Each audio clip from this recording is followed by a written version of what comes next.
ગુજરાતમાં છેલ્લા 24 કલાકમાં 168 તાલુકામાં વરસાદ. વલસાડમાં 6 ઇંચ. આ જિલ્લામાં આગાહી. ગુજરાતમાં છેલ્લા 24 કલાકમાં 168 તાલુકામાં વરસાદ પડ્યો હતો, જેમાં સૌથી વધુ વલસાડમાં 6 ઇંચથી વધુ વરસાદ પડ્યો હતો. જ્યારે નવસારીના ગણદેવીમાં 5 ઇંચથી વધુ વરસાદ નોંધાયો હતો. પારડીમાં 4.5 ઇંચ, વાપીમાં 4 ઇંચ, ઉમરગાંવમાં 3 ઇંચથી વધુ, ધરમપુરમાં 3 ઇંચ અને કપરાડામાં 2 ઇંચ જેટલો વરસાદ નોંધાયો છે.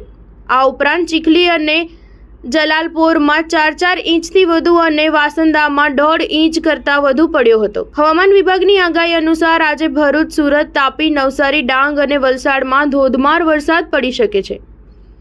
કચ્છ, મોરબી, જામનગર, દેવભૂમિ, દ્વારકા, પોરબંદર, રાજકોટ, જૂનાગઢ, ગીર સોમનાથ, અમરેલી, ભાવનગર, બોટાદ, સુરેન્દ્રનગર, પાટણ, બનાસકાંઠા, મહેસાણા, સાબરકાંઠા, અરવલ્લી, ગાંધીનગર, અમદાવાદ, આણંદ, ખેડા, મહીસાગર, પંચમહાલ, દાહોદ, નર્મદા અને વડોદરામાં હળવાથી મધ્યમ વરસાદ પડી શકે છે. આ ઉપરાંત ભારે વરસાદની આગાહીને પગલે આગામી 5 દિવસ માછીમારોને દરિયો ન ખેડવા સૂચના આપવામાં આવી છે. ગુજરાતમાં નૈઋત્યના ચોમાસાના અધિકૃત આગમનને આગામી 14મી જુલાઈના 1 મહિનો પૂરો થશે. 1 મહિનો પૂરો થવા છતાં ગુજરાતમાં મેઘરાજા હજુ જોઈએ એવા મન મૂકીને વરસ્યા નથી.